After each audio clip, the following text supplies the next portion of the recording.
Okay, looks like that's recording. Looks like that's recording. Sweet. Hello, everyone, and welcome back to another episode of the Double Feature podcast. I am so excited of the guest that I have with me today. Tori, how are you? I am great. I'm so excited to be here. When I heard that you had a podcast, I was like, I have to be on. And I was like, I knew what kind of topics I'd wanted to do, and I'm so excited about the one we picked because I think it's going to be Yes, a really good conversation. me too. That's like I was really into the idea of doing this podcast when I thought about it, but then once people started coming to me with their double features and how interesting it is, like what everyone kind of goes with, it's been such a fun time. And this one is going to be so cool. I love the kind of theme that you've gone with here. Before we get into that, I would love for you to kind of fill everyone in about how you got into movies, where your love of movies just generally kind of came from. Yeah, absolutely. So the earliest I can remember where I suddenly became very into movies was I was 6 years old, and the movie trivia people can correct me if it was off by a year. I was born in 98. The Incredibles came out. I believe it was '04. And I remember just something like clicked in me and I became obsessed. I literally made people in my life, like my family, take me to go see it in theaters 7 times. And it was like the soundtrack, like I was in love with the soundtrack, I was in love with the colors, I was in love with the characters. And after that, like there were just a few movies that I would just be really engrossed in as a kid. I was in love with like the King Kong movie with Jack Black for some reason. Super into that one. I saw The Dark Knight when I was 10 years old, and I had begrudgingly walked into the IMAX theater to see that after my cousins had picked it for like our family movie trip. And I was like, oh, Batman. What? My concept of Batman was like Adam West, like pow, boom.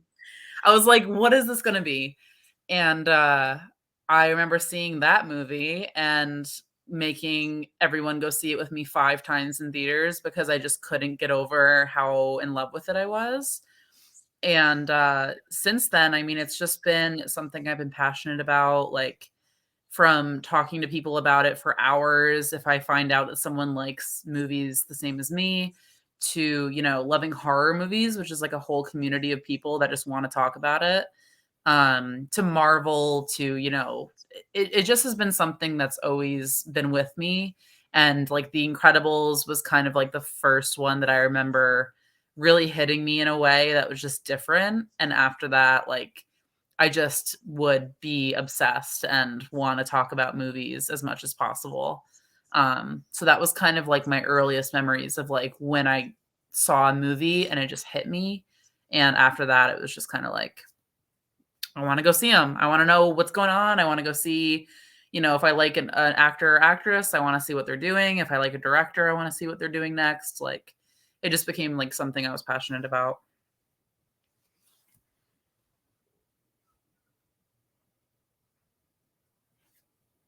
Oh no, did I lose you?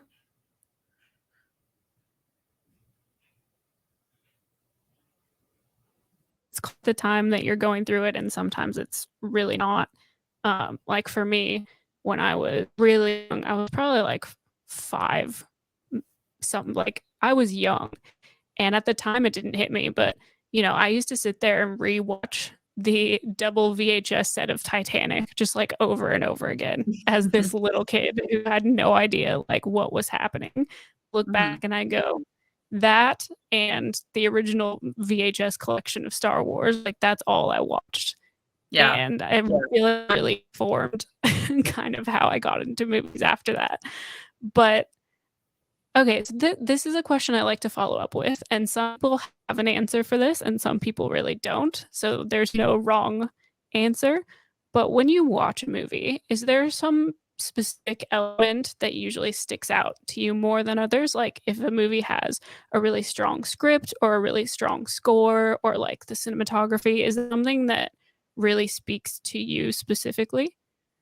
Yeah, I would say for me, character has always been something I've gravitated toward.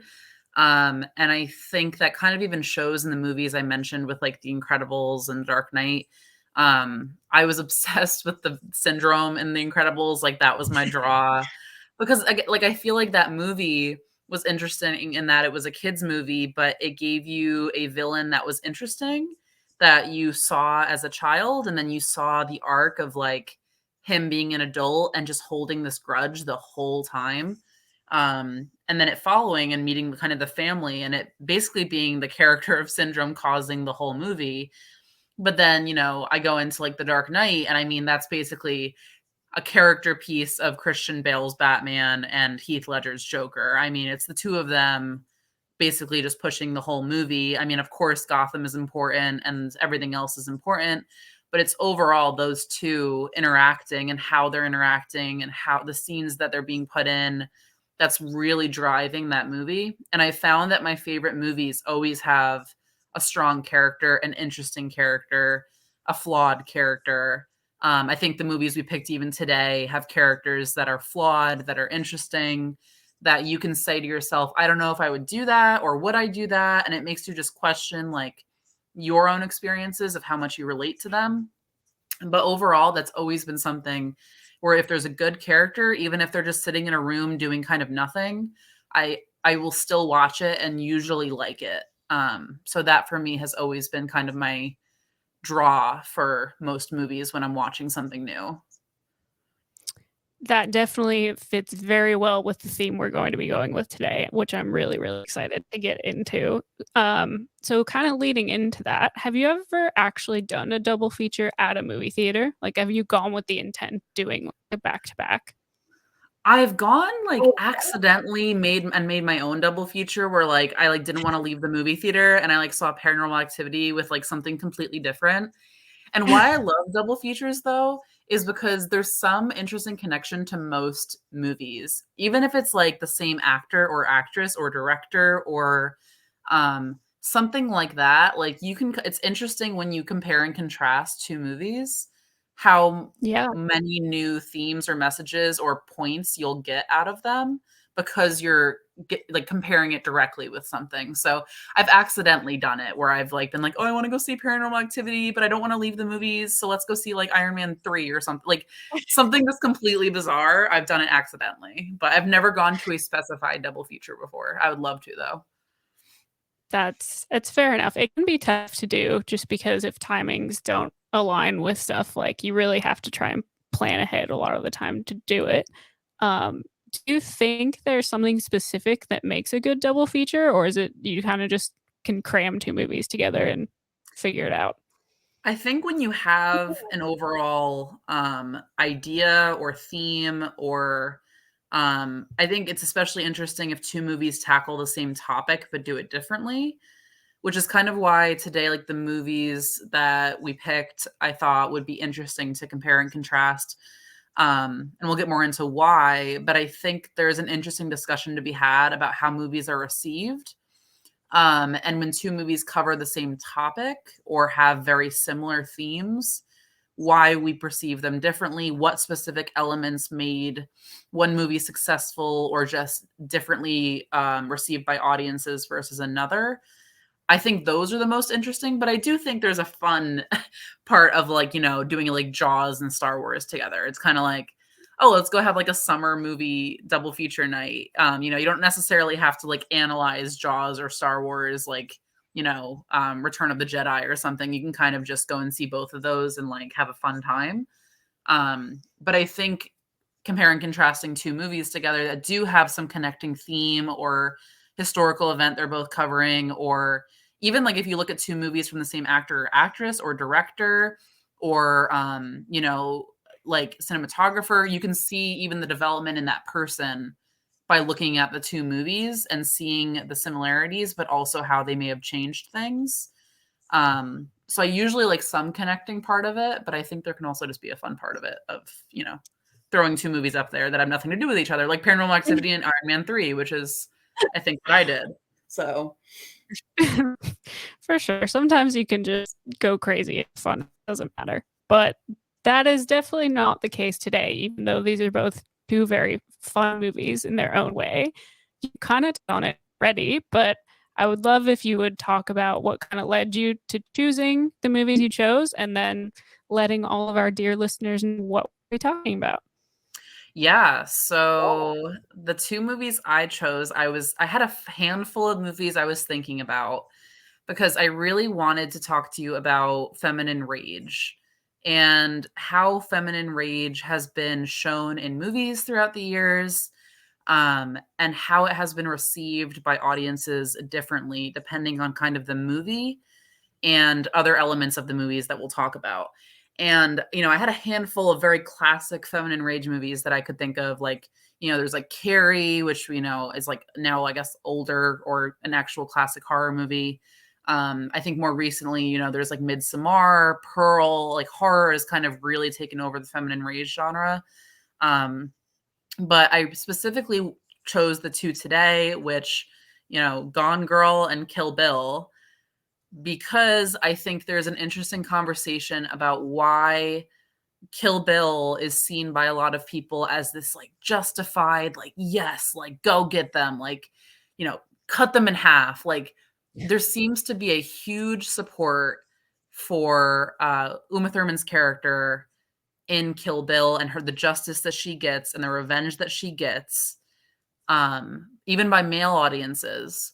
Whereas Gone Girl, the conversations I've heard about it, when it was first talked about, I didn't see the movie until actually a few years ago. And I had heard about it as kind of like this, like, oh, like the woman in it is so crazy. And like, you have to like wait and see the twist. And like, oh my gosh, she's so crazy.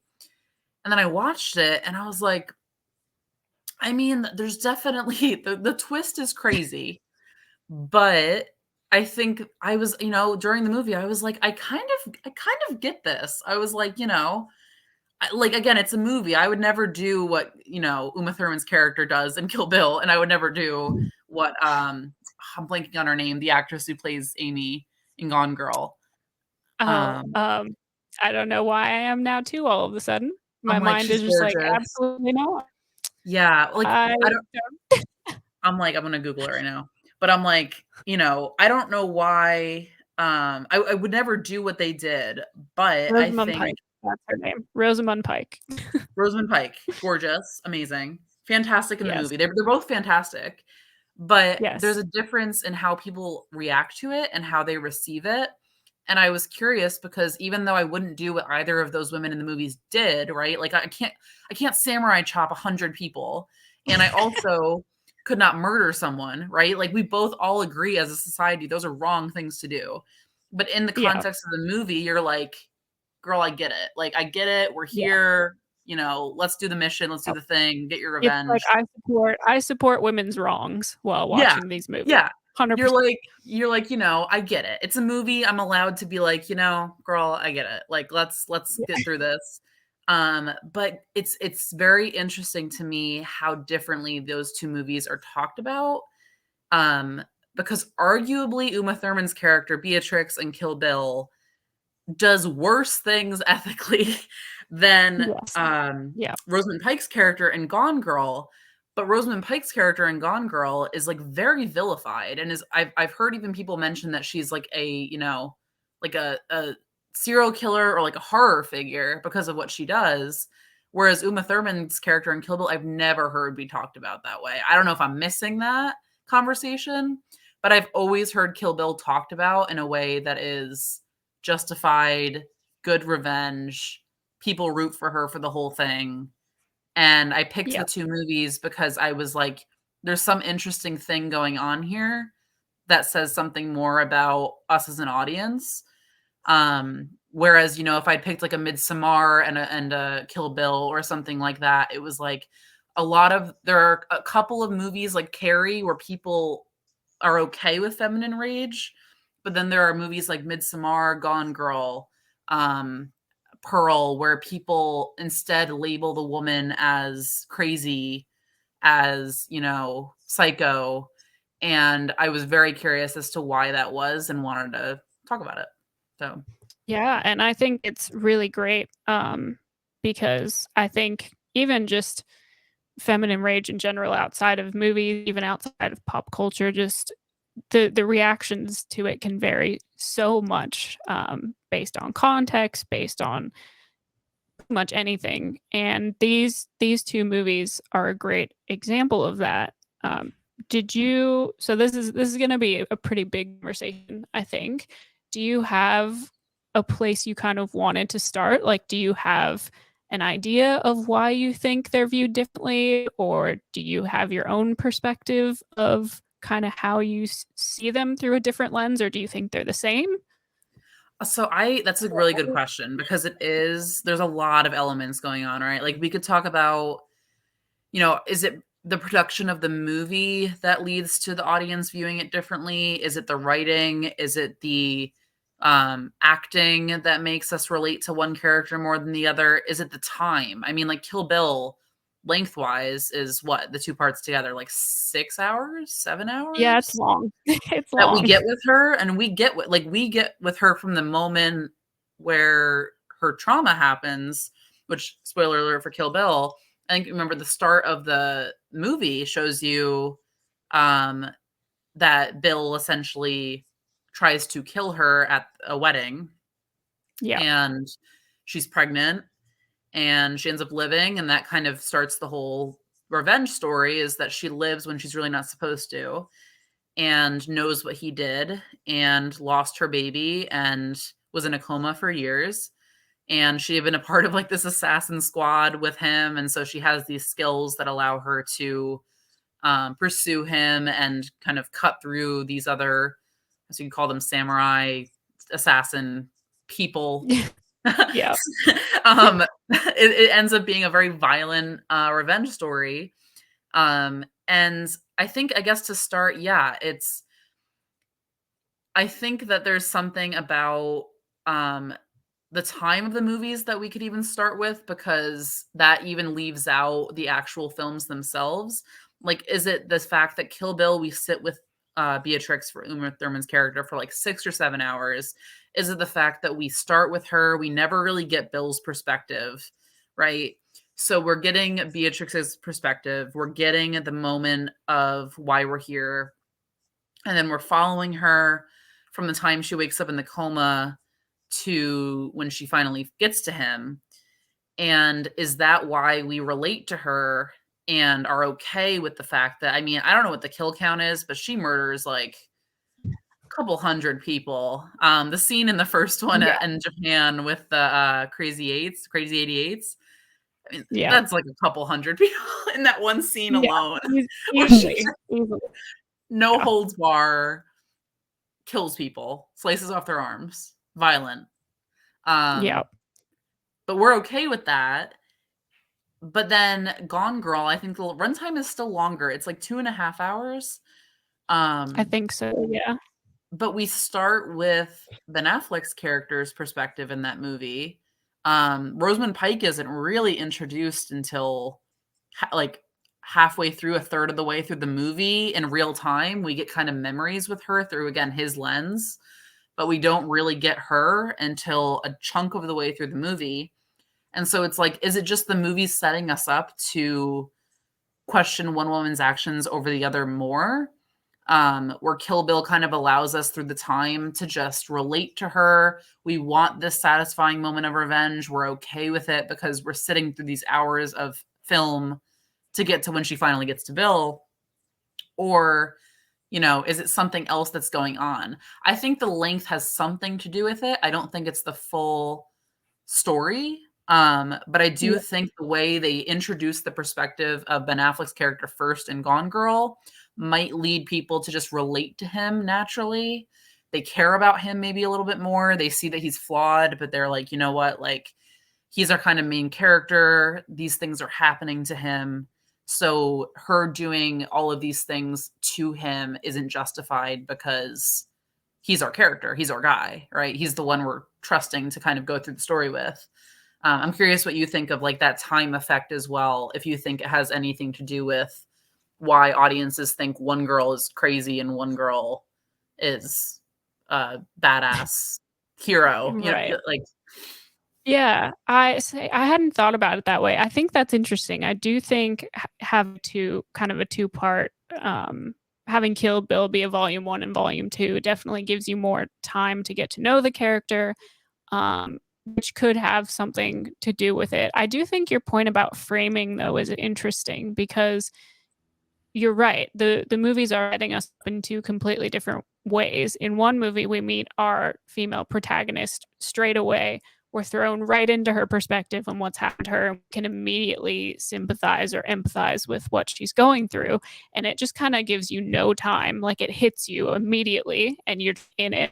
Whereas with Gone Girl, you're right. We are seeing Ben Affleck's character and we're seeing it more we're not really seeing it framed through her perspective of the things that have happened to her or really given, not that we should really need a reason to be able to empathize with someone, but you're not given that right away. You're not really Mhm. seeing anything through, it's not being framed for you to immediately be on her side about what's happening, which is Yeah. interesting. For me, when I thought about this and how um audiences could possibly be affected by how they saw the movie. The first thing that I thought of was how they're framed differently through genre. Because when I think of Gone Girl, it is very much grounded and set in the real world that we immediately recognize that we live in.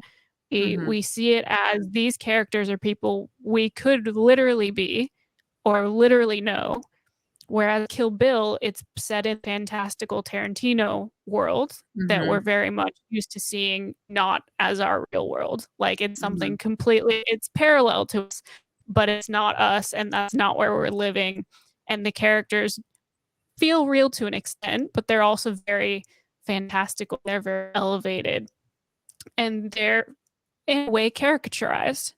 And I Mhm. feel like that has a big impact on how you feel about the characters because you can see what happens to Uma Thurman at the beginning of the movie, and you could go, yeah, that's grounded in reality. Like, violence against women is a huge problem, especially in relationships. Like DV is a huge, huge problem.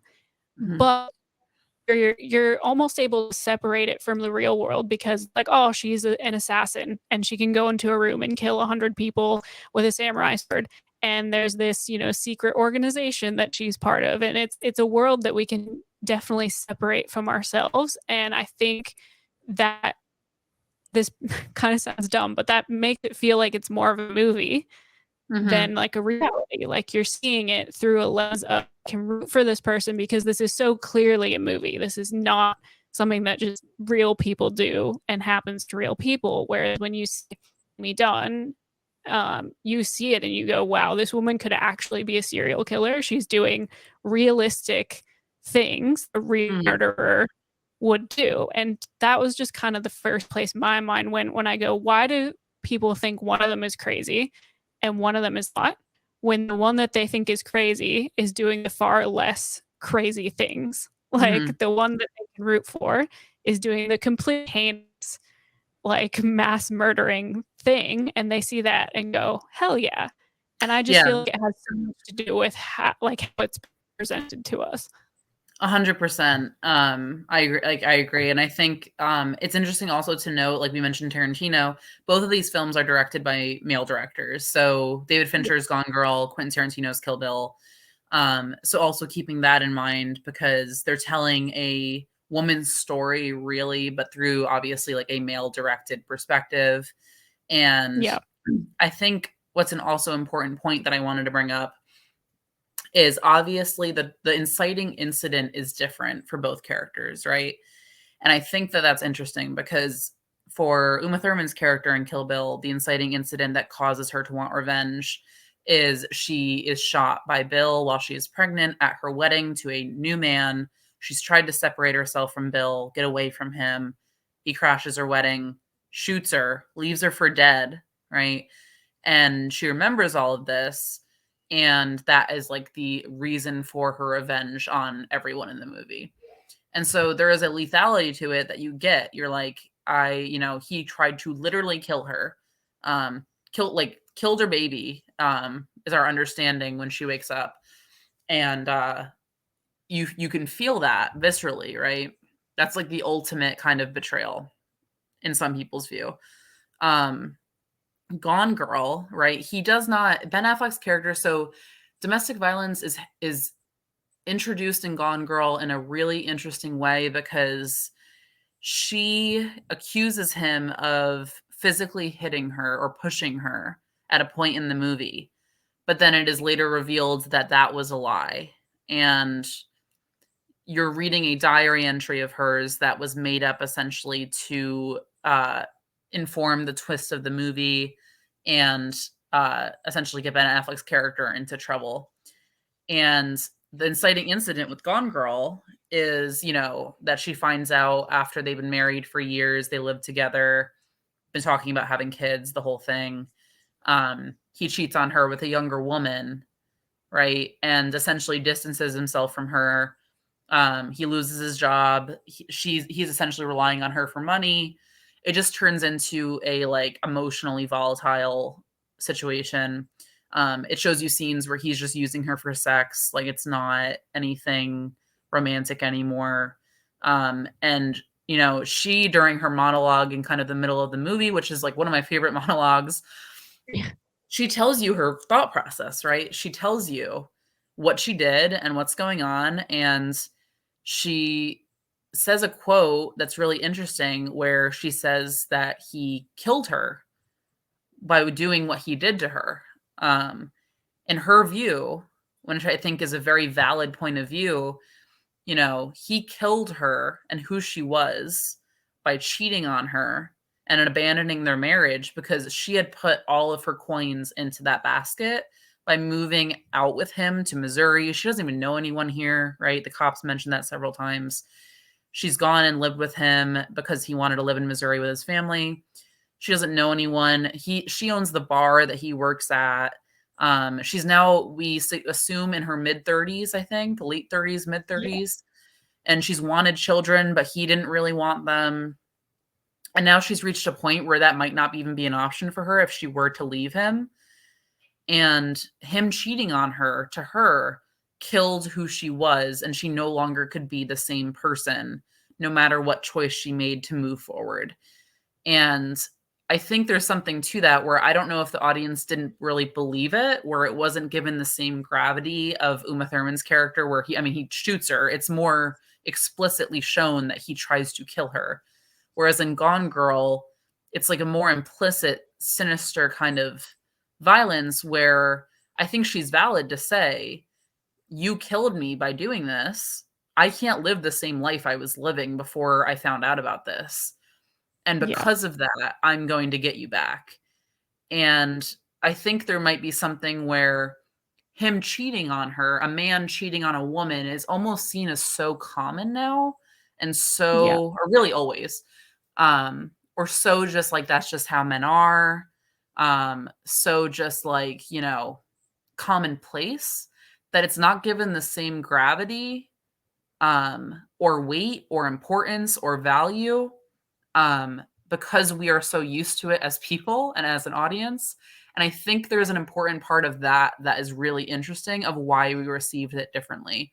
Because as someone who's been cheated on, it is awful. It is gut wrenching, particularly when you're living with the person. It overthrows everything. It essentially does kill the life you were living. And you do have to like pick up pieces together and figure out, like, okay, how am I going to move forward? And that was me dealing with it, not married to a person, not having a home with a person, not being older to the point where I can no longer have kids because, biologically I just can't.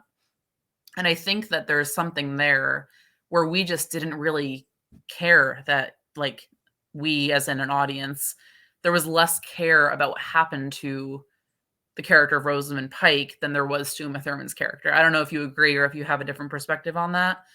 Um, but I think there's something important about that part of it. Yeah, I definitely think that's a great point because I do think that um as commonplace as domestic violence is, I think it's still seen as less common than cheating or having a Mhm. relationship just kind of fall apart in that kind of emotional way. Um and I do think that again because we his perspective instead of hers. Um, I think I think it's just framing it in a way that is almost almost cold. Like it's Mhm. being framed as to me the movie Gone Girl just as a whole is framed as the love was never really there. Like you see Mm. flashbacks looks like it was there, but the way that um the narration is read out and the tone of the movie, like, it never feels like it's getting darker. Like to me Mhm. it's just always consistently in this bad place. And I'm not the case, but I think that that may also have an effect where it always feels from an audience perspective like the relationship was kind of cold and distant, and that it was more of an intellectual thing than an affectionate kind of thing because of the Mhm. way they talk to each other. And when you get to the point of clearly over the relationship and he's, cheating and interested in this younger woman, and so he is kind of fine with breaking things off and just letting it be what it is, and kind of having this natural, um, disintegration of the relationship, whereas she feels completely destroyed. Said she feels murdered as a person. She's no Mhm. longer, no matter what she chooses to do, she can't be that person ever again. Mhm. And so for her, it's just this completely catastrophic thing. And so naturally, her reaction to it, measures to his reaction, is going to be so much more intense, and it's going to be viewed as probably an overreaction, and it's going to be viewed as this emotional female overreaction, because when Mhm. women have emotions that are seen as too much, or emotions in general, sometimes like that just is too much, right? Mhm. Like people just frame it as you're being hysterical, you're being emotional, like need to calm down.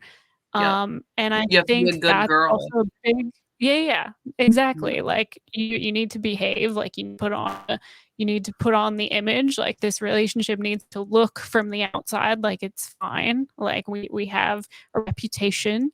And it's kind of to me, um possibly what drives the difference of how people see the film, but also probably how men see film.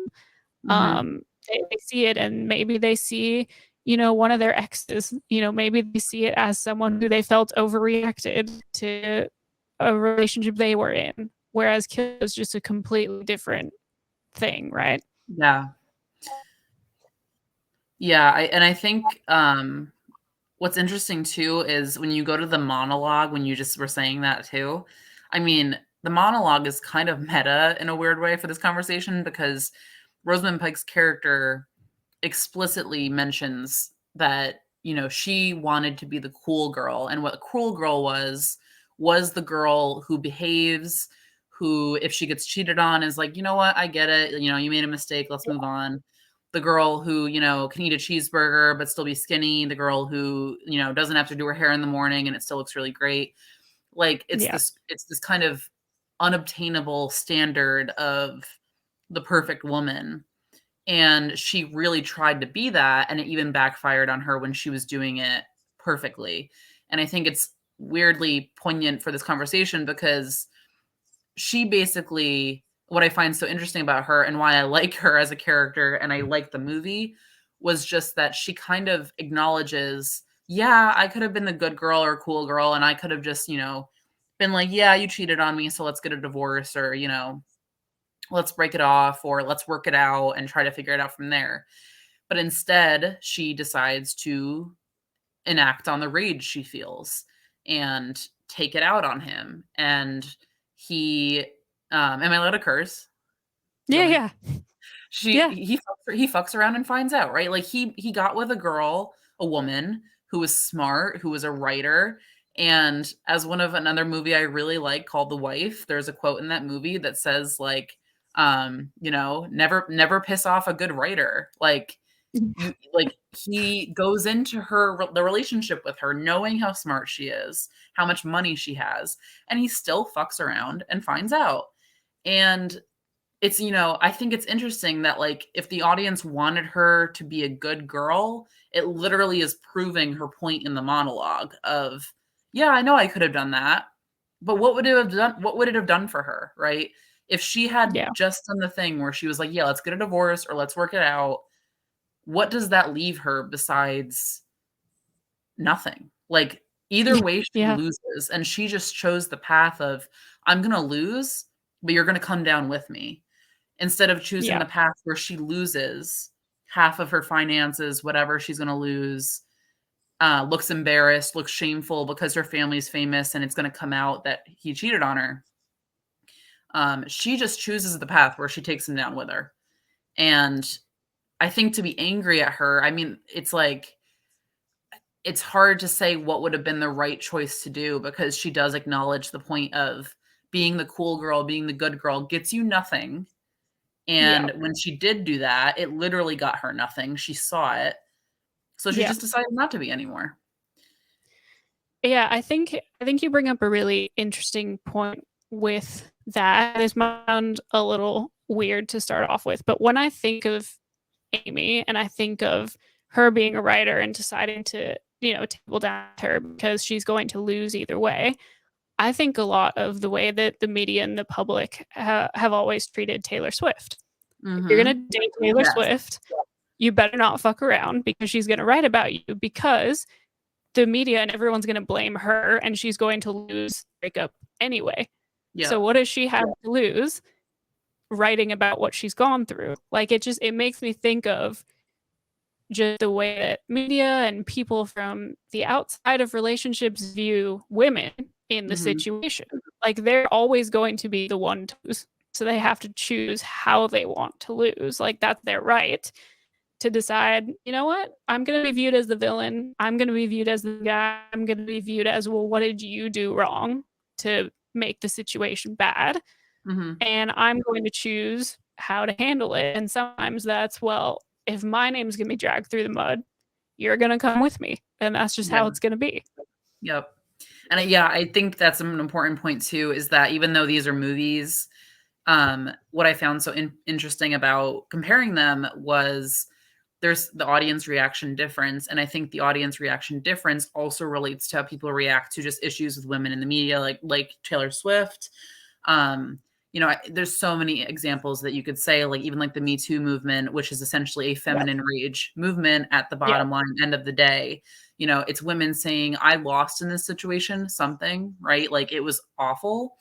They may have lost a job. They may have just, been personally traumatized, dealt with whatever amount of personal issues because of the whole event, but they're deciding, I'm going to take you down with me.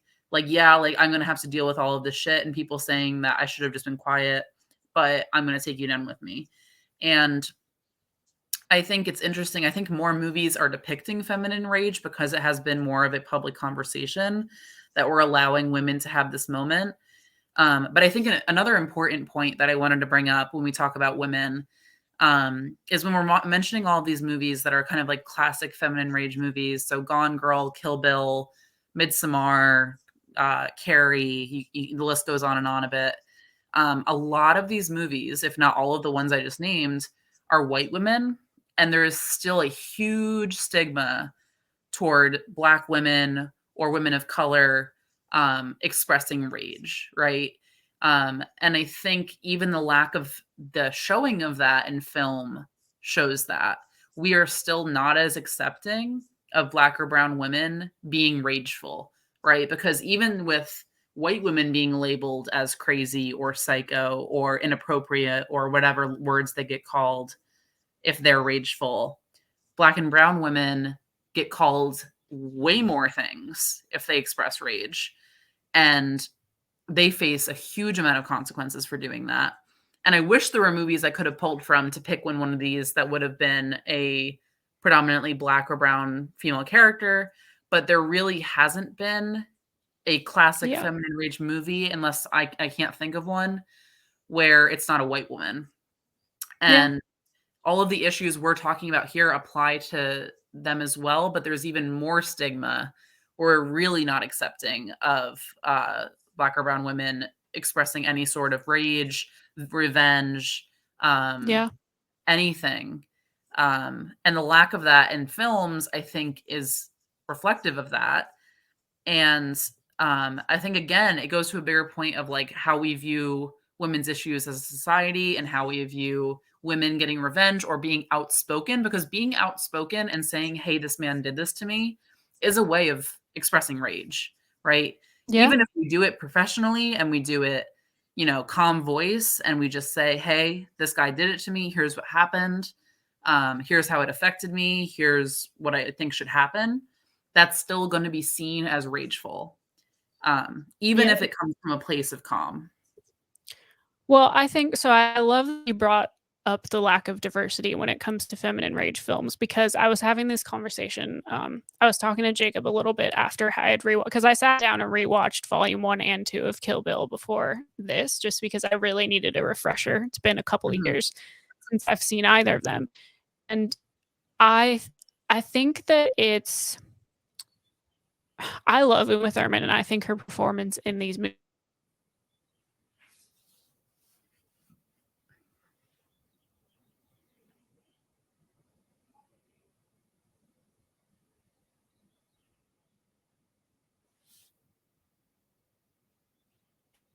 she's basically funded by people who aren't white. Mhm. Like, she's basically going into another culture and using samurai swords and fighting Yeah. in this way. It could have been so interesting to have it not be a white woman at the center Yeah. of it. Um, and people are that's probably gonna be a really unpopular thing to say because I know how iconic that performance is, which it is. It is. Yeah. But sitting down and watching it, I just went, "Man, the potential to have had this be, someone who was not a white woman, like, that would have just been such a cool, fascinating way to do that, because there is clearly so much love for other cultures in the film when you have Mhm. the fighting being primarily like Asian styles of fighting and weapons and things like that. Um, and yeah, I don't know. I guess I'd like to hear what your thoughts on that are. I totally agree. I mean, I love Uma Thurman. I have a huge crush on her. Anything she does now, I like follow her on Instagram, and she's just like living her best life. Um, Yeah, but I totally agree. I think, again, like her basically using a lot of Asian culture to get her revenge and using the sword, right? Like the whole is it Hattori Hanzo sword that she goes and gets? yeah, Like yeah, she is allowed to get her revenge because she uses like Asian fighting styles and a Japanese weapon to get it. And I think, yeah, I think part of it, Uma Thurman's casting and why that maybe wasn't even a thought, especially back in the 90s. I think it was made in like 2000, but it was filmed in like the 90s. Um, was like it was even more so unacceptable for Black or brown women to have that kind of rage. And when you think about Kill Bill, if it was led by a Black woman, for example, um, yeah, how differently that would have been perceived. Because I think you make a really valid point with it being in the Tarantino world, how we kind of like give her like almost like a superhero status, where it's kind of like Scott Pilgrim, or it's like Kingsman, where there's kind of like an element yeah, of like cartoony-ish to it, that we're like, okay, like she can chop someone's arm off and it's not seen as like as brutal in terms of gore as it would be if it was like Texas Chainsaw or something, where we're like, oh, this person's murdering this person. yeah, um I think if it was a Black woman, um, I mean, I don't know if audiences, I don't think that they would be receptive to the rage at all. I think again, it would almost be seen as like, this is a lot. Like, this is a lot. Do you really need to do all of this? Like, why are yeah, you doing all of this? She doesn't need to do all of this. The same kinds of conversations that Gone Girl gets, even though Gone Girl is led by a white woman, I think it gets into the effect of like people don't really side with her, so they go after her because they think what she's yeah, doing is too much, or it's overreacting, or she's crazy. I think the same labels would have been applied if it wasn't a white woman leading Kill Bill, and I think that that's why Uma Thurman was cast in it, and particularly feminine rage films in general were led by white women, because it just wouldn't have, I don't even know if it would have been made. I mean, back Yeah, then, in probably not, particular, to be honest. Like, even if I Tarantino was on board with it, I don't even think it would have been made.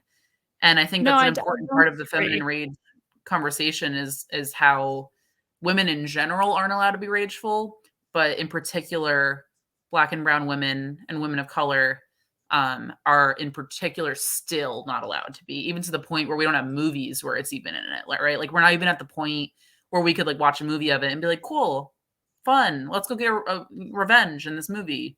Like, we're not even at a point where that's a thing. Yeah. No, I that is definitely a valid point, and I don't think that there's a universe where when either Kill Bill movie was made that anyone but a white woman was going to be in that role. Like, that's Mhm, definitely not something I'm suggesting. But I just like if a movie like that was made now, I would really hope that there would be the opportunity for some form of diversity because right. like, you know. Yeah, no, I think Kill Bill 3, when that's been mentioned, they think the daughter of one of the women she goes after who's in the kitchen and sees her mom die by Uma Thurman's hand.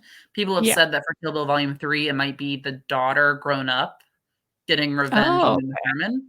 And that would be that cool, would right? Because that would do exactly yeah. what we're saying, where it would be a Black woman getting revenge for a very similar reason that Uma Thurman got revenge for. Yeah. Obviously she wasn't directly attacked, the daughter wasn't attacked, but the mom literally died right in front of her. So it's the same, like, you killed my mom, I'm gonna come after you, and get revenge on you. And I think that is the most interesting kind of path for the third one to go down. Um, I think Uma Thurman leading it is would kind of be a moot point, Yeah. because the first two already kind of covered her story. Yeah. No, I definitely agree with you there.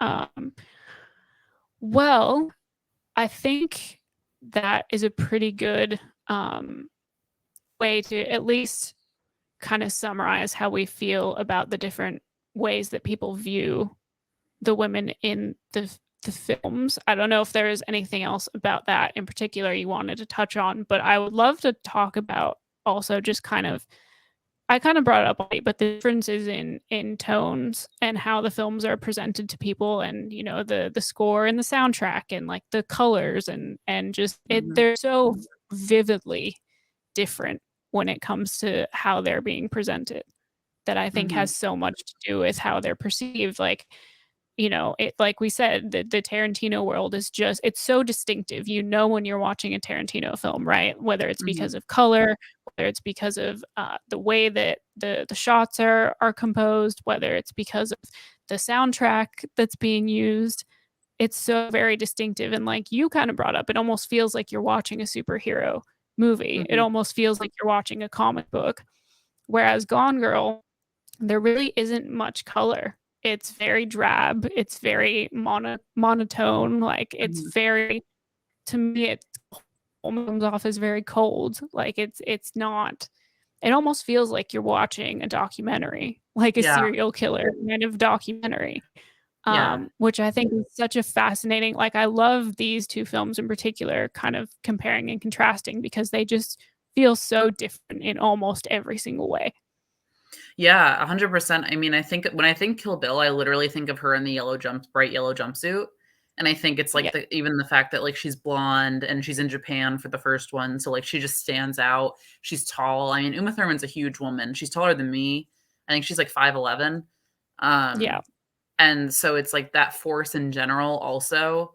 But yeah, I mean, the score for Kill Bill is, like, you have, like, a few of the slower tone songs, like Bang Bang, My Baby Shot Me Down, I think plays right after she gets shot. And, there's a lot of like classic, more rock songs in it. I know like the band in Japan plays a more fast paced song, but it's like this very poppy, like in your face, loud movie that has ups and downs to it. I mean, there's an animation sequence in it at one point, like it goes all over the place. Whereas, yeah, Gone Girl is very gray, very blue. The soundtrack is kind of like I don't want to use the word negligible because it's not, but it's not ever in your face to the point where you're gonna like think about it more than the scene that's going on. It essentially just flows with the scene to give it sort of like an ambiance to it or like a tension to it. It doesn't really ever stick in your face as something that's like, here's really loud brass instruments that's going to be, something really big is happening. Um, and I do think that that like emotional range difference is another added reason of how we perceive them differently because Kill Bill, it's like it's a different world. Um, we can kind of ride on the emotional highs and lows with her more.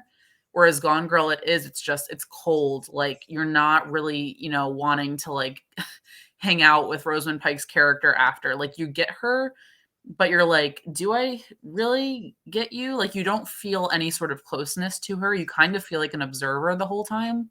Whereas Kill Bill puts you, I think, really in that room with her where you kind of feel like you're there because of how vivid it is and how colorful it is and how loud it is. Gone Girl, it's more of like you're kind of watching something unfold. You're reading the diary entries of it. You're putting together the mystery. Um, and I think that that also leads to why we view them differently. Yeah, I do think that even though Uma Thurman's character clearly has a plan of how he wants to exact revenge in Kill Bill, it feels almost more spontaneous. It feels action filmy. It feels like it's very much this, it feels cool, right? Mhm. Like we talk about how Amy, has tried to be the quote unquote cool girl, and just isn't that and never feels like she has achieved that, even though she's done everything kind of perfectly the way that, the quote unquote rules of what being a cool girl looks like. Whereas you watch Kill Bill and she's just cool. Like she She is just acts and cool. she just is. And that's never something that she's like trying to be. And it's never, but it's the complete opposite definition of what we hear Amy talk about cool being, which I think is Mhm. fascinating. Like you look at her and you go, she's cool because she kicks ass and she's named and she doesn't care and she's just really good at what she does. And like we just cool, like in a real world kind of context, like a context of how women are expected to behave. And it's just fascinating to me to think about how different that is based on the universe that you're operating in, based on the context of the situation both of the women are in. It's just kind of crazy to me, actually, just how completely opposite they are. Yeah, I would love to imagine them both of those characters in a room. I would be like, they have a lot to talk about. Um, but yeah, I think about too, you just reminded me of something I wanted to mention, which is the characters' interactions with other characters, particularly other women within their own films. So Uma Thurman, I always loved Kill Bill because there are several scenes where she, is attacking another woman, another like assassin, but it's kind of like they understand each other, right? Like there Yeah. always seems to be this consent that the opposing force that she's going against is giving. Even Bill is kind of understanding of why she's there, right? They Yeah. push back and they try to kill her as well. But, I think of the scene, I think it's in the second one, where she is being attacked by a woman and she says, I'm pregnant. I just found out I'm pregnant. And the woman at first is like, what do you mean? Show me. Like, no, you're not.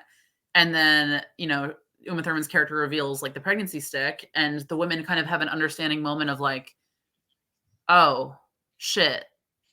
Yeah. Okay. And she backs off, right? There always seems to be this, yeah, like the other characters recognize that she is cool, that she is, they understand her plight, that they know what happened to her, that they like her as well, which gives us permission to be okay with what's going on because the other women in the scene or Bill in the scene are kind of inviting her in and allowing her to fight them. Whereas Gone Girl, the only real interaction with a woman on screen we get with Rosamund Pike's character is the woman who steals the money from her. And Yeah. I mean, she directly, like, they don't get along. They kind of like do for a second. And then, the other woman kind of realizes that Amy has money on her and isn't really like fitting into where Amy's trying to like fit in. and Yeah. exposes her basically and is like, you're not who you say you are, and I'm going to take your money. Bye. And I think Rosamund Pike's like alienation in that movie makes her also less cool, makes her less like acceptable and less relatable. Because in Kill Bill, Uma Thurman's character, like you said, like oozes coolness, and the other characters seem to also respect her immediately when she enters a room. Whereas Rosamund Pike's character, it's kind of not really that. I mean, Ben Affleck's sister doesn't like her. Her parents and her don't really have a good relationship. Like there's no one really in there that is like, yeah, like she's the best person ever. She's great. Like I want to hang out with her. We aren't really Yeah. given ropes to like pull into to get to really like her as a person, to be okay with what she's doing. Yeah, you're absolutely right. The only instance we really get of that is very brief, and it's when, her friends that we didn't even know she had are on screen for like 10 seconds being like, "Oh yeah, like where's Amy? Like we meet up with her all the time." And then you have Ben Affleck's character being like, "I didn't know she had friends." And that Mhm. doesn't really give you permission as an audience to feel like she's a likable character, which we shouldn't Yeah. have to. But Yeah, the way right? she's the way she's presented, is you're right. She doesn't really get along with her family or his family. She's not getting along with him at the time. And for most of the movie, we don't think that she has anyone that she talks to or gets along with or whatever. And then by the time we do learn that she has friends in the area, the movie has gotten you to question whether that's even real or not. Whether Mhm. Amy actually likes those people or whether that was all part of her plan, like her grand plan to get back at Ben Affleck. Like, you don't even Yeah. know at that point if anything she's saying is real, Yeah. which is a whole other layer of, I think the movie sets her up to be very much um, unreliable. Like the movie Mhm. doesn't ever want you to know if she's telling you the truth or if you can believe the things that she's saying or if you even know who she is as a character, which is very different from what we get with Kill Bill. Yeah. I'd be really curious to I know Gone Girl has a book. I was gonna read it Yeah. before coming on here to see if the direction and writing of the movie Gone Girl was very different from the book. Because I'd be curious to see if her relatability is different between the movie and the book. I don't know if the book is written by a man. I want to like Google it right now. I'm Um, not sure. I've always told myself I was going to go back and read the book, and I just haven't gotten around to doing it. yeah, it's the same with me. I have like a list of it's by Gillian Flynn. I Oh, think it's a yeah. woman. I'm pretty sure that's a woman. Pretty sure. Yeah. So I'd be really curious about that because there might be a distinction there where David Fincher's adaptation, he read her in a different way, right? As like a man reading the Yeah, book. I'd be really curious to see how her character may change from the page to the screen. I don't know what point of view it's in either, and having it be in like a first person point of view at points might add to her warmth. But yeah, overall, it's like for you said, sure. we shouldn't have to like her to understand what she's going through. Like someone can be a total like asshole and have something awful happen to them, and they should still be heard. But there is a difference in how we're going to relate to a character and see a movie, or how most people will, particularly men when it's a feminine rage film, that those things are going to matter. Of Yeah. if they can relate to her or not, and if she's warm or not, if she fulfills the idea of what a woman is. Rosamund Pike's character, even though Uma Thurman isn't a stereotypical woman in a lot of ways because she's like violent, she's tall, she's strong, Rosamund Pike kind of more so defies the stereotype by being manipulative, by being incredibly smart to the point where her story and her plan is so complex that she like is like next like genius level of what she Yeah. does. And she is very cold, very calculated, vengeful. Like she almost is a masculine character in many ways. She's very feminine presenting, but Rosamund Pike's character is weirdly almost more masculine than Uma Thurman's character when it comes to stereotypes. Because Yeah. Uma Thurman still like has the long hair, is very attractive. Again, is like the cool girl thing. Like she's like just moves in a way that is still kind of fulfilling the woman stereotype. Whereas Rosamund Pike like chops her hair off and like, like just like stops giving a shit about what she looks like, and also just like tries to just exist peacefully without a man And something about that makes her almost more defiant of the feminine stereotype. Well, and to that point, I also think it's important to bring up the fact that pretty much immediately when we meet Uma Thurman's character, we automatically know her as a mother. We Yep. automatically associate her with one of the most quote unquote feminine things you Mhm. can associate a character with. Like we're introduced to her as someone who is about to be a mother.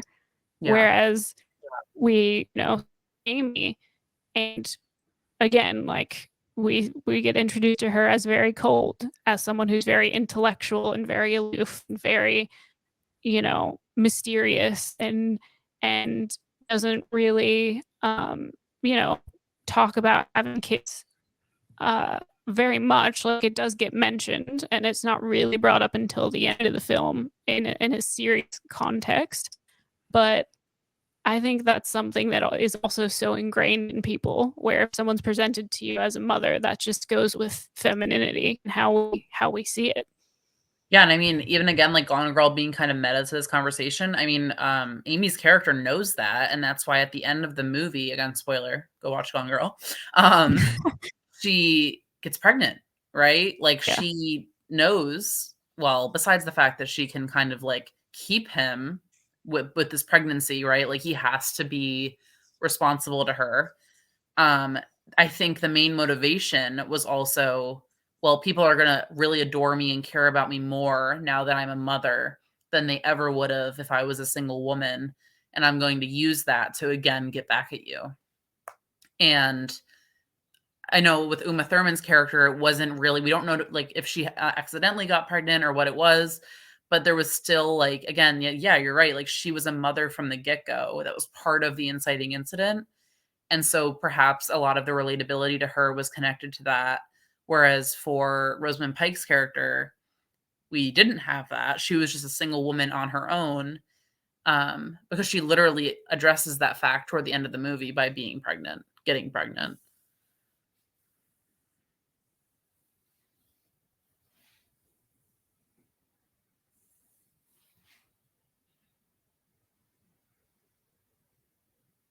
Oh no.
Hello? Hello. Okay, I have no idea what just happened there, but that was super fun. Ugh. Okay, so you were literally in the middle of a sentence when it just dropped out. So it's Oh, fun. it's I'm like, what was I saying? Oh, the pregnancy thing. Yeah, I think basically just that Uma Thurman's character, you're right, was a mother from the get-go. We know that.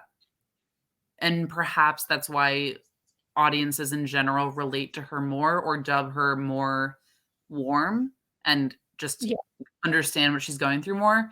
Whereas Rosamund Pike's character literally acknowledges the fact that people do that in the movie by getting pregnant to sway public opinion within the movie because she knows and she essentially tells Ben Affleck, I'm pregnant now. So what are you going to leave your pregnant wife? What are you going to leave your wife with a 1-year-old? Like, yeah, people will care about that more than what he did to her. If she told the public the truth for her as a single woman, people won't care. yeah, And I think it's, like, interesting that, again, that movie addresses that point because I think it's true. People care more about a woman if she's a mother than if she's not, because there is an element of femininity assigned to motherhood automatically that makes people feel like they're more relatable, they're warm, they're kind of fulfilling their expectation, whereas a yeah, single woman is not. yeah, yeah. No, I totally agree. I think that's definitely something that's so relevant right now. Just the conversation around gender and sexuality and femininity and masculinity and what all of that means and how Mhm, people see it and what kind of boxes they get put in based on how people see you in relation to those things. And I think these are both really great movies to kind of talk about that. They feel very timely. mhm. That's what I was like, I could do, like, Midsommar or something, but and, like, I love all the feminine rage films I love because there's nothing better than after you get cheated on or you go through a breakup than putting on Gone Girl, okay? I can tell you from experience, go watch it. If you if you've been through a breakup, if you got cheated on, go watch Gone Girl and you'll get it, all right? Or go watch Midsommar. Similar idea where in Midsommar, like Florence Pugh's character does a horrible thing objectively, right? You Yeah, cannot spoiler alert for Midsommar, anyone who cares.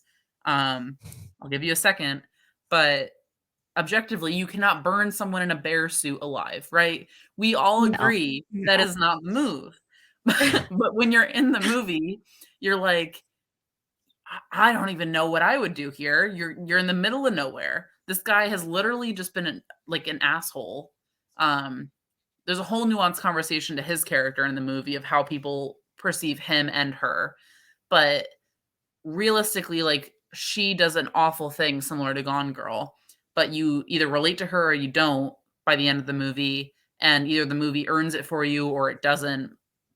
And I think both of them are interesting in the same way because they do this awful thing, and uh, I can see where they're coming from, but I guess a lot of people don't because a lot of people also assign Midsommar the same verbiage as Gone Girl, where they say she's crazy, it's crazy, it's absolutely bizarre. She's psycho. She's a serial killer. She's a killer.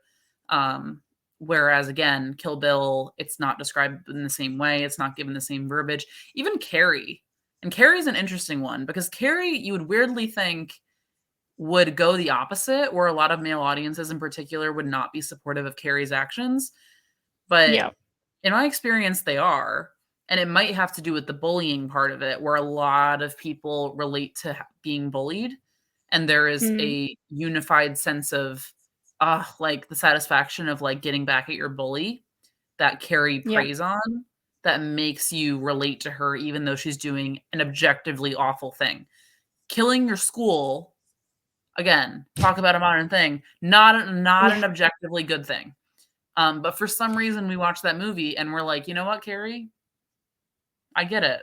I see you. Like we see her mom, we see all of it. We kind of ride with her for the whole movie, and by the end of it, we're like, yeah, this is happening. That would be fascinating for that to a movie like that if we hadn't gotten Carrie when we did, for me like that to come out now, like in the modern Mm, culture.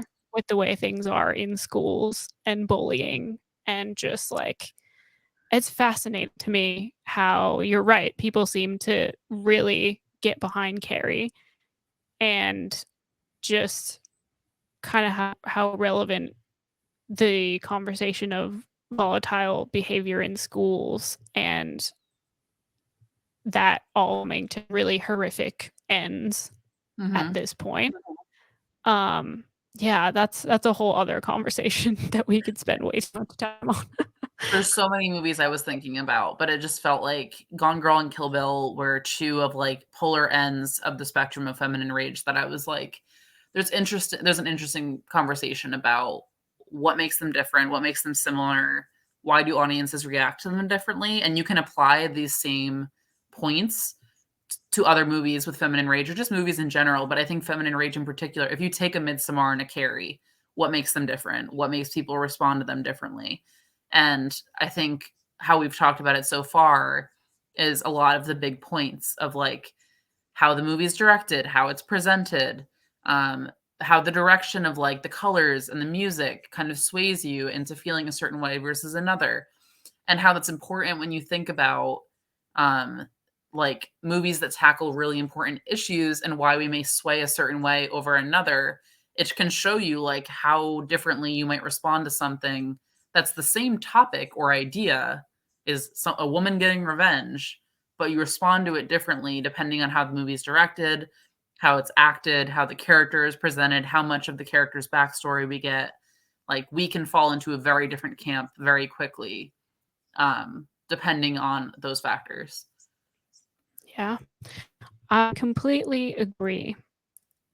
Well, I think we're coming to the point where, unless you have anything else specific that we didn't touch on that you really wanted to explore, I think we've had a pretty solid conversation about these movies and why they work so well as a double feature, and just why they're, I think, so important in general to just have as movies that we can sit and revisit.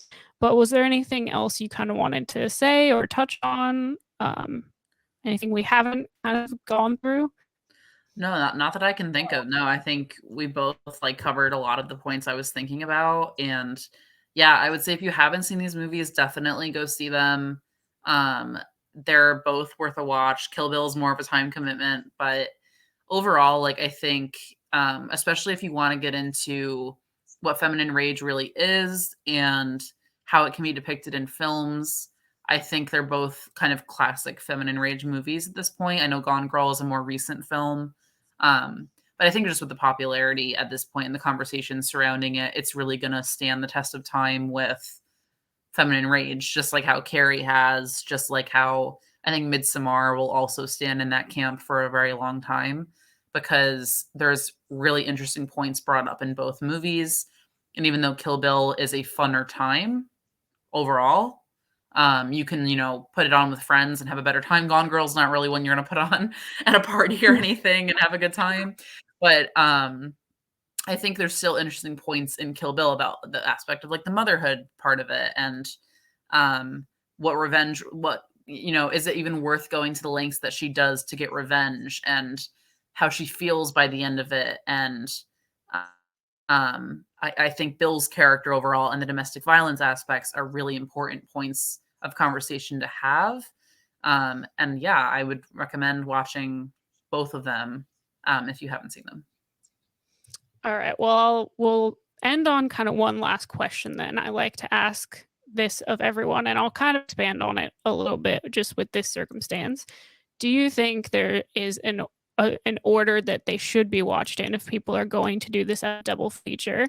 And because Kill Bill is a volume 1 and 2, do you think they need to both be included, or is there one volume you would recommend with Gone Girl specifically, or like how do you view this as a double feature? I would say I think Kill Bill comes first, and I do consider the 2 parts like one massive film. I know Tarantino wanted to present it that way, but couldn't because of the time length restrictions. I would say the second part has to do more with her confrontation with Bill for obvious reasons than the first one does. But I think overall seeing her beginning and seeing where her journey goes affects how you're going to relate to her. So I think the two parts are essential in watching them for like our purposes here. And I think Yeah. it comes first because it is more dense. There is a lot more going on. It is a lot more fast paced.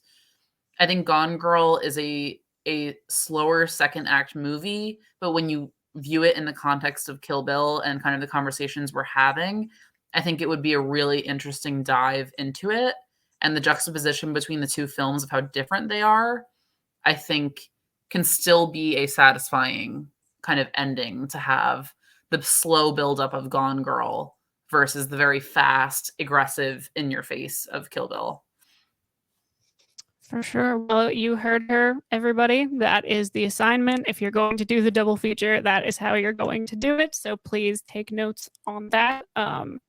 I feel like I have to mention this because Jacob almost disowned me for this the other day, but I am such a Kill Bill Volume 2 person. Like, I know everyone loves Volume 1 so much, but I sit there I and love watch both. Volume 2 and I'm just like, this is everything to me. 2 is so interesting, and I mean, yeah, when you find out, like, the ending of the first one, the very ending of the first one, and then you're going into the second, and you're like, "Ah, what?" And, yeah, I mean, the confrontation with Bill, I think, is so important and so interesting. I mean, I could talk about Kill Bill forever, but, the lack of immediate violence when she confronts Bill is so interesting because it makes that movie a bit more grounded. Was I don't know if Yeah. you've ever had a situation where you're like, "I'm gonna confront this person, and it's gonna be a big thing, and we're gonna do this," and then you kind of meet him, especially if it was an intimate partner, and you kind of, like, fall back into the role of what you were with him, and you kind of fall back into the, "I wanna give him a chance out," or, "I don't know if I wanna do this," and she gets so far, and she finally gets to him, and you're just it's not as you'd expect it would go, and I think Yeah. that scene in general is, like, really well done of how the 2 characters finally confront each other. I love Yeah, 2. I Love part 2. completely agree. Yeah. Like, Yeah. especially when, if it's this big confrontation that you're, like, kind of psyching yourself up for and you have all these things you've been thinking about that, like, you're gonna say and you're gonna be angry about and you're gonna be upset. I find that if you don't do it, like, immediately, like, if you have any time between, by the time you get there, it's just, like, it's not the same. Like, you Yeah. just don't have that immediate, like Yeah, like, something absolutely. happens. Yeah. Yeah, watching these films together was so interesting, and this was a great conversation. I'm so happy that you wanted to do this and that you had some time to jump on and do this with me because this was great.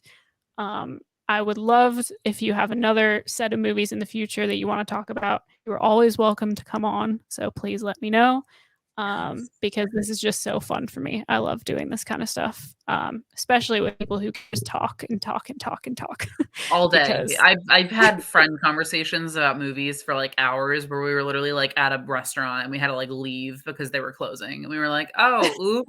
Like, when I start becoming friends with someone and I find out they like movies, I'm like, "Oh, boy. Oh, like, god." know what you're Like signing up for. Are you ready for yeah. this? I was like, "Do you wanna talk about the nuances of Midsommar right now for 4 hours? Because we could." But yeah, Oh, all oh, day. man. Well, before we kind of do our final sign off, is there anything that you would like to let people know about that you're working on or anything that you do, like any podcasts or shows or just anything in general? Yeah, so Tori X Rose is my username on most platforms. So it's TORIE X Rose. That's on Twitter, Instagram. I'm on YouTube, Twitch technically. I want to start Twitch streaming again soon. I will be on there. I just need a streaming setup. I need access to one. And then YouTube wise, I'm actually in the development of something super cool with another person. I don't want to mention too much about it right now, but over the summer, I will likely be producing content on there, which will be really fun. It's movie related, and I'm super excited for that. So keep an eye out for that. And in the meantime, yeah, if you want to follow me on Twitter, I post on there pretty often. Try to do a lot of movie stuff. I was for a while watching a ton of movies over the winter, and I was just posting about what I was watching. So yeah, Love that. Love that. Everyone make sure if you're not already, you go follow on Twitter, YouTube, Twitch, everywhere. Keep an eye out for what is coming because it's always really exciting to have new, interesting movie content. And as we all know, Twitter is just the worst place to be right now for all the best reasons. So let's just all be on there together for all of the chaos as it's Yesterday was happening pretty constantly. Yesterday was pretty great because we're filming this on the 1st of April, and yesterday was the last day people had their blue check marks. So I don't know if you saw Yeah. people were impersonating other people Yeah. Oh and yeah. No. pretending to post tweets that they would never post. It was great. Everyone was just like, if this is how we're going down, we're making it a party. We're just gonna Yeah. do everything. Like, yeah, for everyone who wasn't a part of that moment in history, I feel very sorry for you not getting to witness how that all is Mhm. going down. But yes, for history's sake, we are recording this as this is all happening, basically. Mhm. And by the time this is released, there may not be a Twitter anymore. I don't even know. Like at this point, anything could happen with Twitter. It could Or just be TikTok. That's up in the gone. air. Yeah, everything could be gone by the time you're listening to this. This could All be a we'll have time is capsule. Facebook and MySpace. Yeah. Oh, God. Just all back to MySpace. I don't think I can do Facebook anymore at this point. Let's just go back to the simpler times of having MySpace. AOL. Wow, that's really gonna age, at least me, for people listening. Having me talk about MySpace, there's probably people listening going, "What the hell are you talking about?" I didn't have Um, one, but I knew what it was. oh God, like MySpace was like starting to be at its peak, like its heyday when I was in like 5th grade. And that was like the first social media website I ever had as like a 5th grader who probably should not have been on MySpace. That was me with Facebook. So, Yeah. yeah. 100%. So anyway, fun times. Social media is the worst. And I'm glad we're here anyway, because I wouldn't know any of the awesome people I'm doing this podcast with without social media. So guess we kind of just have to take the good with the horrible, Yeah, for unfortunately. sure. Well, to everyone listening, you should already know, but you can find me pretty much everywhere online at Finally Tailored. Have the Lights on a Screen podcast I do with Jacob and Elena every single week where we talk about new releases.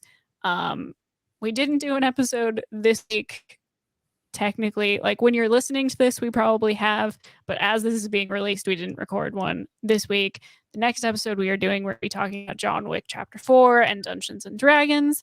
So that's going to be Ooh. a real action packed, crazy episode. It's going to be a lot of fun. So everyone Talk please about a check double that feature. out. That would be an awesome double feature, actually. Like that, the level of awesome just action, man, might have to talk about that at some point as a double feature. But thank you so much to everyone for listening. We will be back next month with another guest. It's going to be really awesome. Thank you so much for all the support, and we will see you next time.